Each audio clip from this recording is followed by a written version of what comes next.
예수님은 비유로 말씀을 하십니다.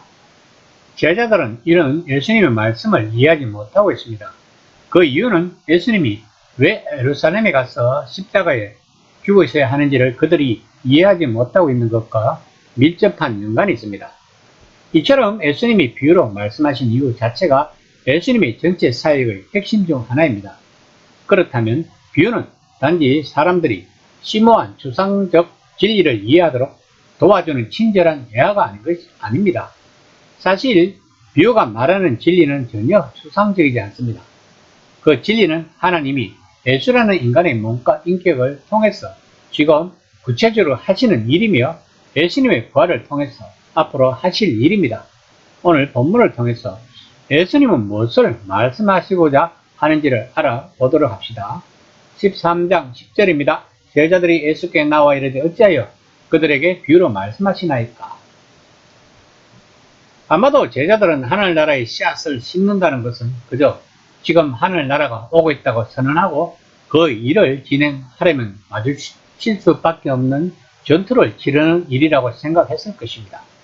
왜냐하면 예수님 당시에 하나님 나라 운동들이 모두 그런 모양새를 취했기 때문입니다. 그래서 제자들은 예수님이 왜 사람들이 제대로 이해하지 못할 이야기를 들려주시는지 궁금했던 것입니다. 제자들이 생각했던 그러한 전투에서 이긴다면, 하나님이 승리를 주신다면 그 선언이 옳았을 것입니다. 그러나 유대전쟁은 참혹한 패배로 끝났다는 것을 우리는 잘 알고 있습니다. 그렇다면 그 당시 이스라엘 백성들이 추구하고 있던 하늘나라 운동은 잘못된 것이라고 보아야 합니다.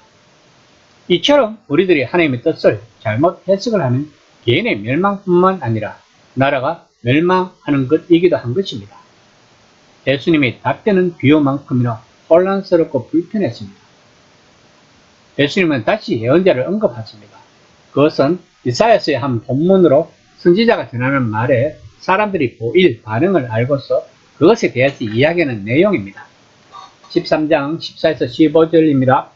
이사야의 예언이 그들에게 이루어졌으니 일러스되 너희가 듣기는 들어도 깨닫지 못할 것이요 보기는 보아도 알지 못하리라. 이 백성들이 마음이 완악하여져서 그 귀는 듣기에 둔하고 눈은 감았으니 이는 눈으로 보고 귀로 듣고 마음으로 깨달아 돌이켜 내가 고침을 받을까 두려워함이라 하였느니라. 이사야가 살던 때의 이스라엘 백성은 악하고 냉랭했습니다. 그래서 이사야의 메시지에 구원의 약속이 있기는 했지만 그 약속이 실현되려면 먼저 심판이 있어야 했습니다. 새싹이 나서 자라려면 먼저 기존의 거대한 나무를 찍어내야 한다고 이사야서 10장 33절에서 11장 3절까지에서 말하고 있는 것입니다.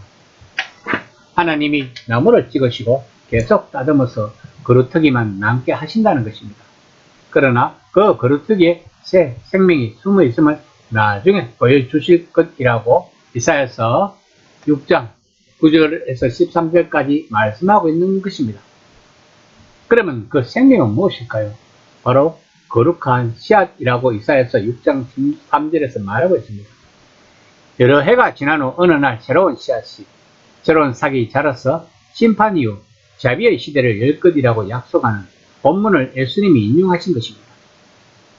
즉 앞절에서 말한 씨앗에 대한 비유를 들려주신 이유를 설명하기 위해서 이사야의 본문을 인용하신 것입니다. 그런데 이사야의 예언이 불편한 이유는 마침내 하나님 나라가 모습을 온전히 드러내려면 오랜 시간을 기다려야 한다는 것 때문만이 아니었습니다. 가장 큰 문제는 그 나라가 드디어 모습을 드러내고 있는데 거기에는 심판과 자비가 다 들어있다는 것이었습니다. 그 심판 중 하나가 사람들이 아무리 보아도 하나님이 하시는 일을 깨닫지 못할 것이라는 사실입니다. 그리고 예수님이 하시는 말씀을 들어도 도무지 이해하지 못할 것이라는 사실입니다. 13장 16에서 17절까지입니다. 그러나 너희 눈을 보므로 너희 귀를 들음으로 복이 있도다. 내가 진실로 너희에게 이르노니 많은 선지자와 의인이 너희가 보는 것들을 보고자 하여도 보지 못하였고 너희가 듣는 것을 듣고자 해도 듣지 못하였느니라. 예수님은 왜 제자들이 복이 있다고 말씀하고 있는 것일까요? 자신이 바로 그 옛날 선지자들이 말한 그 씨앗이기 때문입니다. 그러나 제자들 또한 이런 예수님을 3년 동안이나 따라다녀도 자신들이나 그 당시 사람들이 생각하는 하나님 나라에 대한 관념이 너무 심하게 자리 잡고 있어서 예수님이 메시아임은 알고 있었지만 자신들이 관념에 합당한 메시아로 알고 있었던 것이었습니다.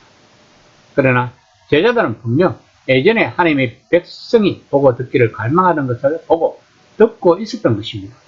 그러나 나무는 그루터기만 남기고 잘라야 했습니다.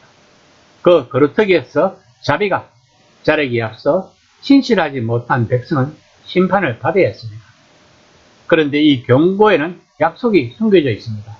예수님이 자기 백성보다 한 발 앞서서 그 심판을 스스로 받으시겠다는 약속이었습니다.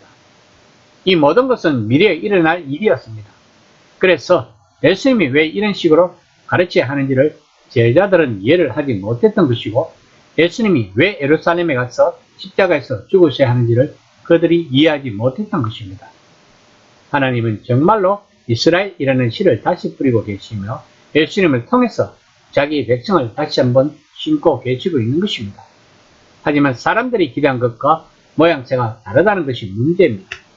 그러므로 우리들도 이런 하나님이 하시는 일을 우리의 관념과 신념이 가로막고 있다면 우리들은 예수님 당시 이스라엘 백성들처럼 눈이 있어도 보지 못하고 귀가 있어도 듣지 못하는 것과 같다는 것을 알아야 합니다. 제자들 또한 예수님을 3년 동안이나 따라다니면서 예수님의 사역을 옆에서 지켜보면서 예수님이 하나님의 아들이고 메시아임을 고백하면서도 자신들이 생각하는 관념 속의 하나님의 아들 메시아임을 생각했던 것입니다. 이런 제자들이 성령 세례를 받고 난 후 그들은 달라졌던 것입니다. 드디어 하나님 나라를 알게 된 것이었습니다. 그래서 그들은 예수님의 삶을 따라갔던 것입니다. 이처럼 관념은 무서운 것입니다. 2000년의 역사를 가진 기독교가 관념의 종교가 되지 않으려면 우리들은 제자들처럼 성령 세례를 받아야 할 것입니다. 다시 말하면 거듭나야 한다는 것입니다. 그러기 위해서는 세상 풍조를 거스르고 하나님에게로 돌아와야 할 것입니다. 이것이 해결한 개념입니다. 그러면 지금의 세상 풍조는 무엇일까요? 바로 만몬일 것입니다.